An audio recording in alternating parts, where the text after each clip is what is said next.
로마서 3장 9절부터 18절까지, 로마서 3장 9절부터 18절까지를 교독하시겠습니다. 그러면 어떠하뇨? 우리는 나으뇨? 결코 아니라.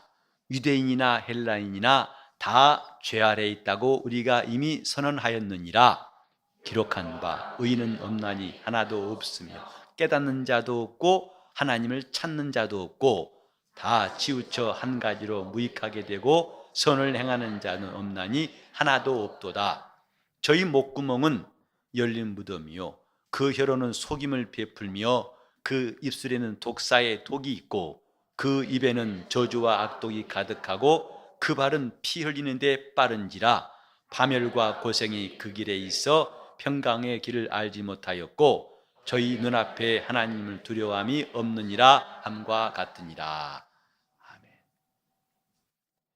유대인과 이방인이 하나님 앞에 있는데 그 유대인의 형편 그리고 이방인의 형편을 사도 바울이 번갈아 가면서 이야기했습니다. 곧 하나님을 알지 못하는 사람들, 이방인들의 모습이 로마서 1장 18절부터 마지막 절까지 전개되고 있고, 곧 그들은 이제 아예 상실한 마음대로 하나님이 내버려 두심으로 합당치 못한 일들을 하더라. 2장 1절부터는 이런 이방인들을 판단하고 그들을 이제 무시하는 유대인들에게도 결코 잘한 것이 없다, 이것이거든요. 남을 판단하는 사람아 하고 바울이 그걸 지적했죠. 그리고 그 다음에 가서는 너는 남은 가르치면서 왜 자신은 가르치지 않느냐, 이런 맹점에 대해서 바울이 정확하게 지적하고 있습니다. 그러면서 우리 지난번에 읽었던 것처럼 바로 하나님 앞에 황당한 사람들, 곧 자기 이론으로서 하나님을 대적하는 일들에 대해서 바울이 또 경계했습니다. 즉 저렇게 하나님의 말씀을 듣고도 그 유대인이라는 특권을 가지고도 안 믿는 사람들에 대해서 그걸 핑계하지 말라, 이것이죠. 그들이 안 믿는다고 해서 하나님이 그 약속을 거두어들이신 것도 아니고 그 효력을 감수한 것도 아니고, 또 이렇게 사람들이 불의함을 통해서 하나님의 의로움이 점점 드러나는 것을 갖다가 마치 어거지 부리듯이, 그러면 우리가 하나님의 선하심을 드러내려면 더 죄를 지하겠느냐? 우리가 하나님의 선하심을 위해서 그러면 더 악을 행하란 말이냐? 이런 식으로 하나님 말씀을 순하게 받지 아니하고 거칠게 자기들의 이론 가지고 대항하는 사람들에 대해서 8절까지 바울이 그걸 다 드러낸 겁니다. 우리는 성경을 통해서 비로소 우리 모습을 깨닫습니다. 우리 자신이 똑바로 간 것 같지만은 과연 그렇게 갔는지 안 갔는지는 성경을 통해서만이 그걸 구분할 수 있습니다. 하나님의 말씀을 맡았다는 사람들도 영적인 교만으로 판단하고 있고, 하나님을 몰랐던 이방인들도 자기들의 어두워진 심령으로 하나님을 멀리하고 이제 가증한 일들을 행하고, 이제 19절 이하는 이걸 종합해서 한 말입니다. 우리 볼 때에 그럼 우리 유대인이 이방인보다 좀 더 낫냐? 좀 낫단 말이냐? 그렇지 않다, 똑같다 하는 것이 오늘 읽은 9절부터 18절까지의 내용입니다. 결코 나은 것이 없다. 곧 유대인이나 헬라인이나 다 죄 아래에 있다고 우리가 이미 선언하였노라. 성경은 이걸 말하고 있습니다. 똑같다 하신 거예요. 하나님 말씀은 곧 율법으로 우리 인류를 판단하신 말씀이 뭐냐면 똑같다. 그래서 시편 14편 1절에 있는 말씀을 인용했는데 의인은 없나니 하나도 없으며, 이것이 하나님의 판단이에요. 어떤 사람은 이런 판단이 좀 억울해서 그래도 좀 다릅니다, 나는 이 세리와 같지 않습니다 하고 말한 바리새인처럼 나는 좀 다릅니다, 난 좀 형편이 그리 심하진 않습니다 라고 말할지 몰라도 주님 보실 때에는 똑같다 이 말이에요. 사실 우리는 신앙생활하면서 이런 말씀을 그냥 편하게 받기가 어렵습니다. 왜? 우리는 어느새 다른 사람과 비교하고 있어요. 나는 저 사람 같지는 않겠지, 나는 저 정도는 아니야. 그래서 저도 언젠가 말했습니다만, 우리 교회에 어떤 사람이, 온몸에 문신한 사람이, 보기에도 좀 가까이 하기 힘든 사람이 왔다 합시다. 또 동성애자가 그래도 살겠다고 우리 교회에 왔다고 합시다. 딱 봐도 그리 호감 가지 않은 사람들, 사회적으로도 그렇게 좋은 평 안 받는 사람이 왔다고 합시다. 당신은 여기 올 때 못 됩니다 하고 과연 밀어내야 되겠는가? 그건 아니라고 생각합니다. 벌써 우리 마음에 이런 차이를 두고 있는 거예요. 우리는 저와 같지 않다. 이것을 극명하게 보여준 게 뭐냐면 요한복음 8장이거든요. 바리새인들이 저 현장에서 가늠한 여자를 붙잡아다가 예수께로 끌고 왔습니다. 그리고 이 여자가 간음을 하다가 들켰습니다. 예수여, 어떻게 하시겠습니까? 그 바리새인의 시각은 분명한, 아니 현저한 차이를 두고 있어요. 즉 이 여자와 우리는 다르다 이겁니다. 하지만 주님 말씀은 똑같다는 거예요. 자꾸 예수를 압박하니까 주님이 땅에다 글을 쓰셨는데, 사람들이 그 쓴 글 보고서 하나 둘씩 슬그머니 돌을 내려두고 다 그 자리를 피하더라. 왜? 주님 말씀은 너희가 죄가 없다면 이 사람을 쳐라, 죄 없는 자가 먼저 이 사람을 쳐라. 근데 아무도 그렇습니다, 내가 치지요 라고 돌을 던져서 그를 친 사람이 아무도 없어요. 결국은 다 가고 여자만 남았더라 하고 말씀했어요. 즉 바리새인들이 자기가 창기와 같은, 또 현장에서 간음한 여자 같은 죄인이라고 인정하지 않았던 이유가 뭘까? 자기들의 경건입니다. 자기들의 노력이에요. 자기들의 의입니다. 자기들의 수준, 이 정도면 경건하다고 본 그것이 결국은 중대한 착각을 일으킨 겁니다. 우리가 아무리 노력해도 우리 의가 하나님 앞에 조금도 도움이 안 된다는 사실을 기억해야 됩니다. 우리가 아무리 오랫동안 믿었을지라도, 내가 신앙생활을 오랫동안 잘했을지라도 그것이 주님 앞에서 나는 이 사람보다 낫다 하는 판단받을 수 있는 것은 아니다 이 말이에요. 똑같습니다. 지금 우리 마음속에 나는 아니야, 나는 그렇지 않다고 할지 모르겠습니다만은 이 10절 이하에 보면은 그걸 자세히, 똑같지 않다고 하는 것을 항목별로 자세히 말해놨어요. 의인은 없나니 하나도 없으며, 하나도 없다고 이미 전제해 놓고서 깨닫는 자도 없다. 즉 하나님이 우리에게 주신 지식이 있다면 깨달을 터인데 깨닫는 자가 없다. 호세아 4장 6절에 이런 말씀이 있죠.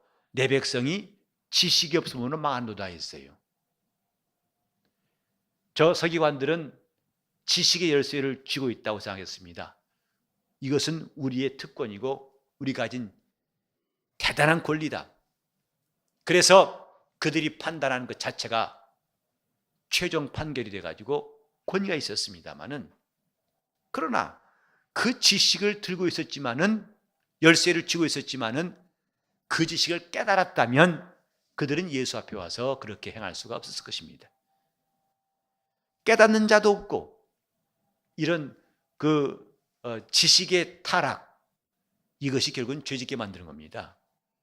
그러니까 성경을 많이 배웠을지라도 그 배운 것이 결국은 자기를 깨닫게 해야 유익할 것인데 깨닫지 못하고 전 단계에 그저 알았다는 것처럼 머무른다면 우리도 서기관과 똑같은 경우를 맞이할 수 있습니다.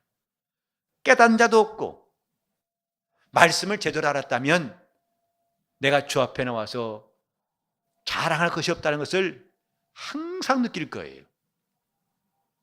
근데 잠깐 동안 자기가 쌓아놓은 의 때문에, 자기 공로 때문에 난 그래도 어느새 저 사람과는 달라 차별하고 있습니다. 성전에 올라간 바리새인과 세리 이야기를 주님 하셨죠. 같이 성전에 올라갔지만은 바리새인의 태도와 세리의 태도를 주님은 확실히 구별하셨어요. 바리새인은 하나님 앞에 나와가지고 내가 이렇게 했습니다. 일주일에 2번씩 금식하고 내가 11조를 철저히 했고 적어도 이 세리와 같지 않음을 감사합니다 했어요. 그러나 세리는 감히 눈을 들지 못하고 주여 나는 죄인입니다 하고 하나님 앞에 애통하며 기도하더라. 주님 뭐라고 하셨습니까? 누가 들으심을 입었겠느냐 했어요. 누가 하나님의 들으심을 입었겠느냐. 저들은 어느새 자기들이 바리새인이었다는 것 때문에 사정없이 세리와 자기를 분리시키고 있어요. 나는 너와 달라. 근데 그 다르다고 한 판단은 주님이 하셔야 할 것이지 자신들이 할 것이 아닙니다. 스스로 구별했어요. 신앙은 하나님이 구별하시는 겁니다. 그래서 애굽에 있을 때 하나님이 애굽과 이스라엘을 구별하셨죠. 그래서 문설주에 피 뿌린 가정과 피가 없는 가정을 구별하셨습니다. 그리고 이스라엘이 드디어 움직일 때에 저 애굽 사람들은 흑암 있게 하셨고 밤중이지만은 이스라엘인 것은 광명, 환한 빛이 있게 하셨어요. 하나님이 구별하신 겁니다. 그리고 애굽 홍해 앞에서도 하나님께서 구별하시되 이스라엘은 바다를 육지처럼 건너게 하셨고 따라온 애굽 사람은 바다를 초월하지 못해 다 빠져 죽었다고 그랬어요. 하나님의 구별하심입니다. 그래서 거룩함이라는 것은 하나님의 구별이에요. 우리는 너희와 달라. 죄인과 의인을 구별하실 분은 주님밖에 없습니다. 그런데 바리새인들은 스스로 구별했어요. 우리는 너희와 달라. 우리는 그런 너희와 상종할 수가 없어. 이미 야고보 사도도 야고보 2장 1절에 말씀했어요. 너희가 사람을 외모로 판단하지 말아라. 너희 회당에 옷 잘 입은 사람이 오면 아유 어서 오세요 하고 상자에 앉히고 또 초라한 사람이 오면 저 너 문 밖에 있어. 저 밑에 가 있어 하고 하지 않느냐. 그런 구별을 하는 것을 야고보는 아주 엄중히 꾸짖었어요. 구별은 주님이 하시는 겁니다. 스스로 자기를 구별하는 것은 나중에 큰 실수를 피할 수가 없어요. 여기도 바리새인도 스스로 구별했어요. 나는 너희와 다르다. 하나님이 구별해 주시길 바라고 그들이 했더라면 참 유익했을 터인데 자기 스스로가 다 구별해서 우린 딱 선을 그어놓고 이런 것들을 하는 것은 그게 악행이 될 수 있어요. 저는 우리 교회 강단도 비록 개척교회고 작은 교회니까도 그렇겠지만 앞으로 저는 하나님이 큰 공간을 주실지라도 이런 형식을 저는 계속할 것입니다. 첫째로 강단은 의자가 없어요. 곧 여기 앉아있을 사람이 별도로 있을 필요가 없다는 생각이에요. 목사니까 설교자니까 사회자니까 여기 앉아있고 나머지는 여기 회중석에 앉아있고 이런 구분도 별로 중요한 게 아니다 생각해요. 그래서 봉사로 올라왔을 때 서 있고 또 내려가서 함께 예배하는 겁니다. 설교자도 예배하는 사람이지 그는 예배를 면제받고 그 위에 있는 사람이 아니라 이 말이죠. 그런가 하면 이 간단한 거지만 칸막이가 없어요. 여기에 웬만하면 저 앞에 있는 사람들을 위해서는 그 책도 놓고 할 만큼 성가대 칸막이처럼 놓고 싶을 거예요. 그러나 그것마저 치우자 이것입니다. 왜? 그것이 마치 구분 짓는 것처럼, 은행 가면 창구에 보면 그 직원하고 고객 사이에 이런 뱅크가 있어요. 뚝이 있어요. 구별이에요. 이 안에 있는 사람과 돈 빌려준 사람과 돈 끌어온 사람과, 마치 이렇게 앞에 나온 칸막이가 성직자와 평신도를 구별하는 모습처럼 보여서 아예 그건 치우자, 좀 앞에 있는 사람이 불편하더라도 치우자고 생각한 겁니다. 원래 평신도란 말도 사실은 성경적인 말이 아닙니다.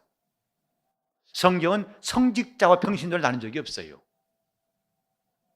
단지 말씀을 가르치는 자와 성도일 뿐이에요.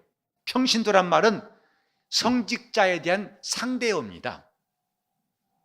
이런 구별들이 어느새 교회 안에 있다 보니까 나중에 직분도 구별해요. 스스로가 우리는 어떤 그룹이다, 이런 그룹이다.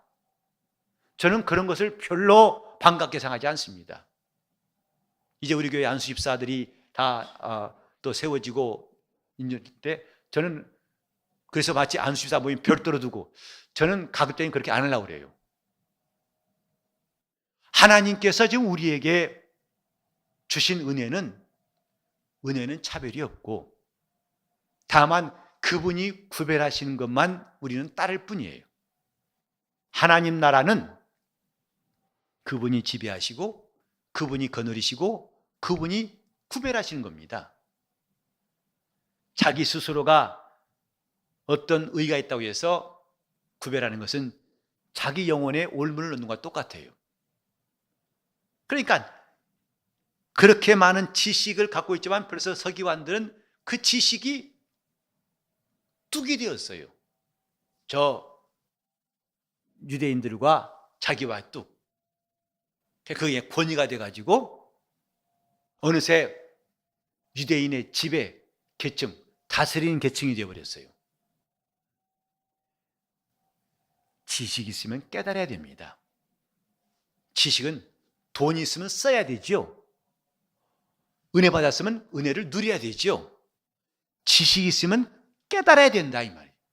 말씀을 배웠으면 깨닫는 것이 중요해요. 그래서 씨 뿌린 자의 비유에서도 좋은 땅의 특징이 뭐죠? 다 길가도 그렇고 돌짝밭도 그렇고 가시떨기도 그렇고 그 셋 중에 하나도 깨닫거란 말이 없어요.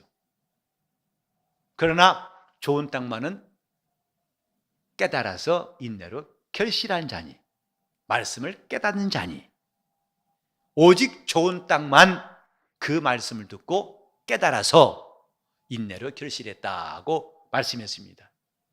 그런데 깨닫는 자가 없고 또 하나님을 찾는 자도 없고, 지금 우리는 내가 죄인이냐 아니냐를 분간할 때 내 기준으로 하지 말고 이 기준 따라 하면 딱 맞습니다. 정확합니다. 죄인이 누구냐? 깨닫지 못한 자예요.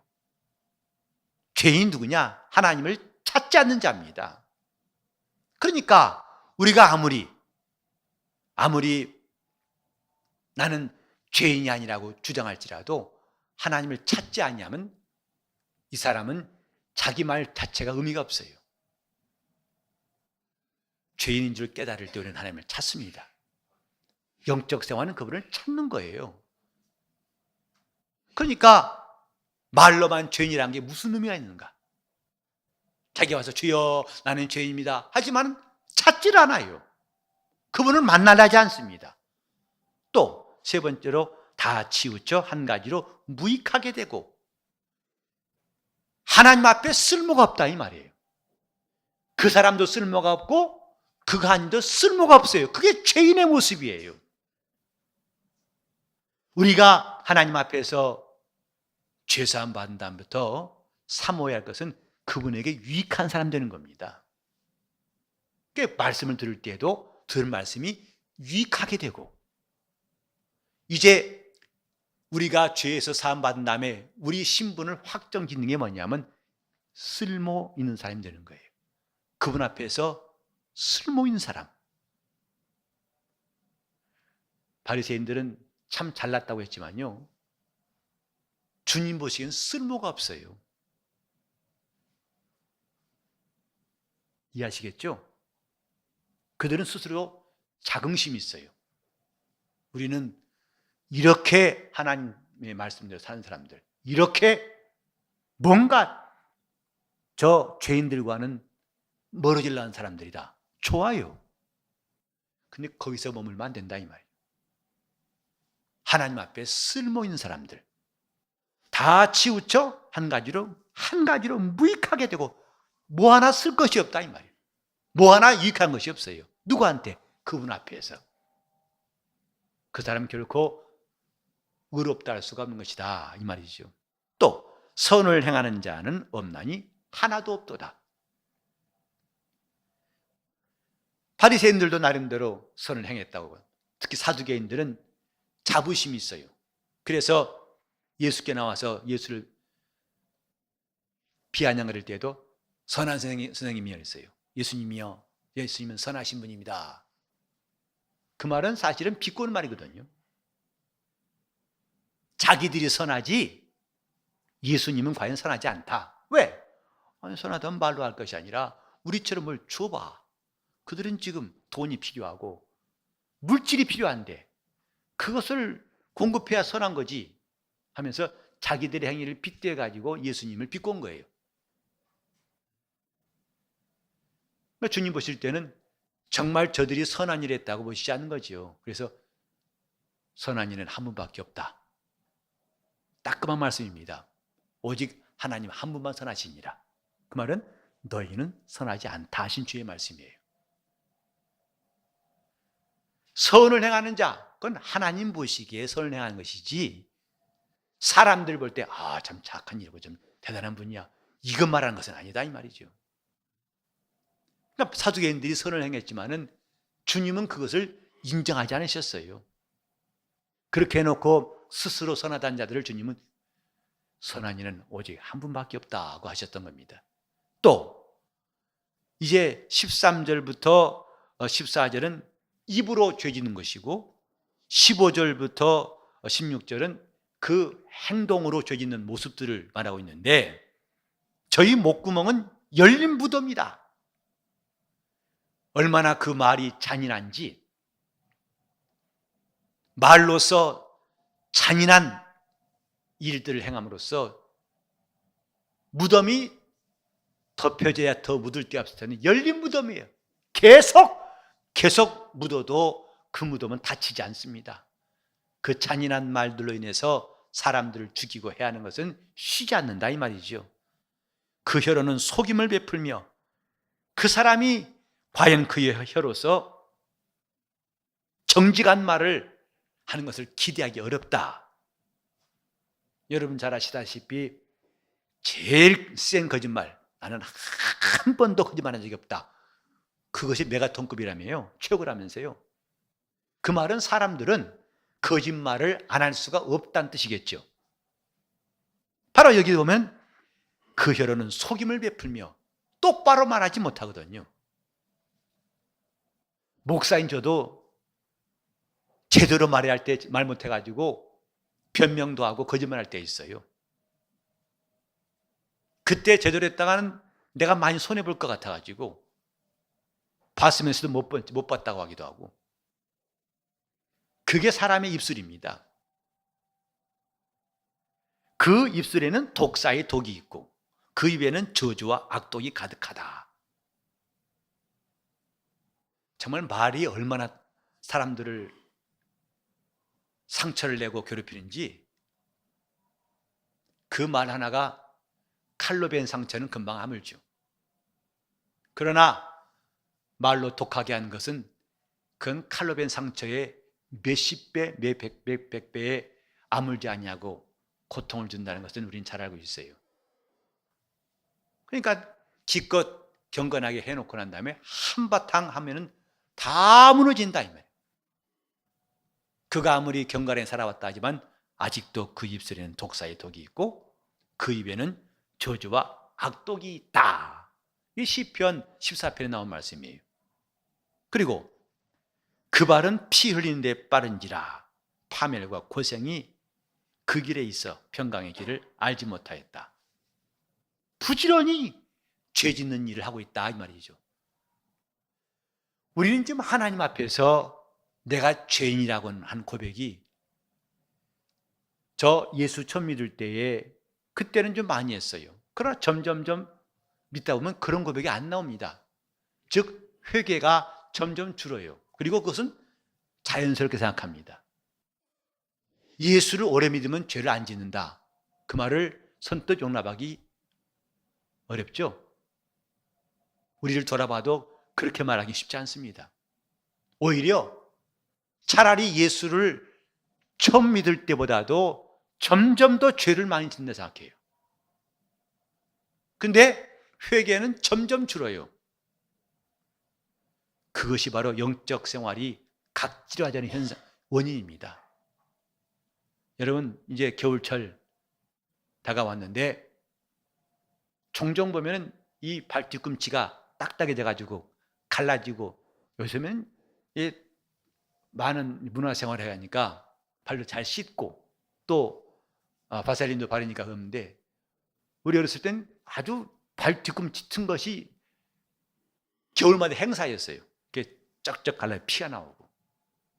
근데 그거 보면은 씻지도 않고, 평소에 뭐 시골에서 잘 씻지 않으니까 피부 관리는 뭐 꿈도 못 꾸고요. 근데 나중에는 그것이 점점 단단해. 나중에는 칼로 베껴도 안 아파요. 이렇게 회 뜨듯이, 마른 회 뜨듯이 이렇게 해가지고 이렇게 나중에는 수북이 쌓이죠. 이렇게 모욕 가기 전에 그걸 다 미리 하고 가요. 편하게 하려고. 지금 생각하면 참 아슬아슬했어요. 어제 피 나올 것 같은데, 하여튼 거의 회 뜨는 것 같아요. 거의 이제 다 좀 빨간 게 보일 때까지 탁 깎아내요. 칼로 깎아내가지고. 그거 한 움큼에다가 국 끓여 먹으면 그날은 단백질 충분할 것 같아요. 근데 분명히 내 몸에서 떨어지지만 내 살이 아니에요. 전에는 내 살이었어요. 지금 각질화된 겁니다. 각질화. 신앙생활의 각질화가 바로 여기서 오는 거예요. 자기 몸에 허물은 쌓이는데 회개는 점점 줄어져 간다 이 말이죠. 여기 보면은 저희 눈앞에 하나님을 두려움이 없느니라.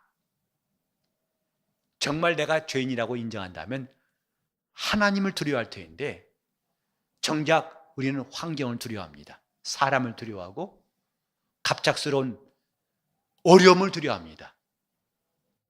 그러나 하나님 앞에 은혜 입은 사람들은 그런 것들이 두렵지 아니하고 하나님이 두렵다 이 말. 그분이 나의 절대적인 구원자이신데 그분이 행여나 손을 거두실까 봐, 그분이 모른 채 하실까 봐, 나를 멀리 하실까 봐, 나를 떠나실까 봐, 그게 두렵지 다른 건 두렵지 않습니다.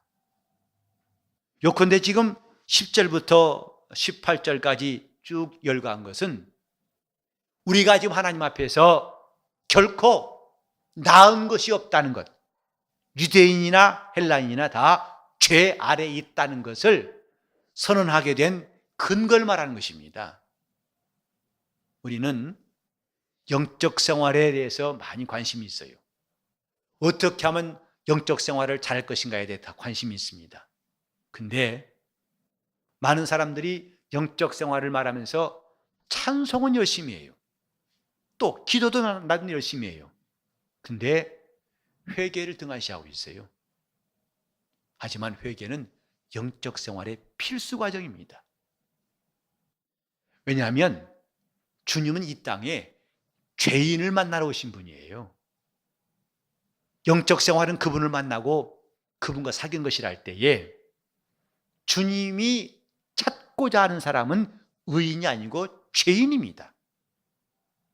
그래서 여기 죄인 대령했습니다 할 때 그 사람을 주님이 찾으시는 것이죠. 나는 의인이라는 사람에게 주님이 관심이 없어요. 우리는 사람들과 대화할 때에도 자신만만하고 자기 자랑이 가득한 사람 보면은 다음에 또 보고 싶은 마음 없어요. 속으로 그래 잘났어. 너 잘났어. 그러죠. 그런데 부족하고 그래서 겸손한 사람 만날 때는 또 만나고 싶어요. 그가 힘든 것을 살그머니 나 몰래 도와주고 싶기도 하고 그를 만나려고 그가 또 다음에 안 오면 궁금합니다. 잘 있는지 모르겠다. 이런 마음들을 우리가 갖고 있는데 이것은 주님의 마음을 깨달을 수 있는 한 부분이라 생각해요. 그분은 연약한 자의 주님이십니다. 강한 자의 주님이 아니라 약한 자의 주님이세요. 죄인들의 구주십니다. 그래서 주님이 돌보지 않고는 다른 방법이 없는 사람들을 그분은 끝까지 도우시려고 죄인들을 찾아오신 주님이에요. 세상 사람들은 자기가 죄인이라는 사실을 숨기기 급급합니다. 지금 대통령도 검찰의 공소장에다 죄가 적시되었는데도 그건 상상 소설 쓴 거다. 모래 위에 지은 집이다. 정말 많은 국민들이 기가 막힐 말들 하고 있어요. 자기가 세운 검찰입니다. 총장 다 자기가 임명했습니다. 근데 그들이 가지고 온 혐의 사실을 다 부인하고 오기로 버티는 이 모습이 참 볼썽사납죠. 근데 우리도 지금 그런 모습이 아닌가.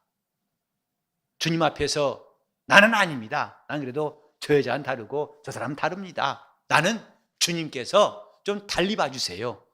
나는 그래도 웬만큼 괜찮은 부분이 있지 않습니까? 이런 마음이 있다면 더 이상 그분과 관계는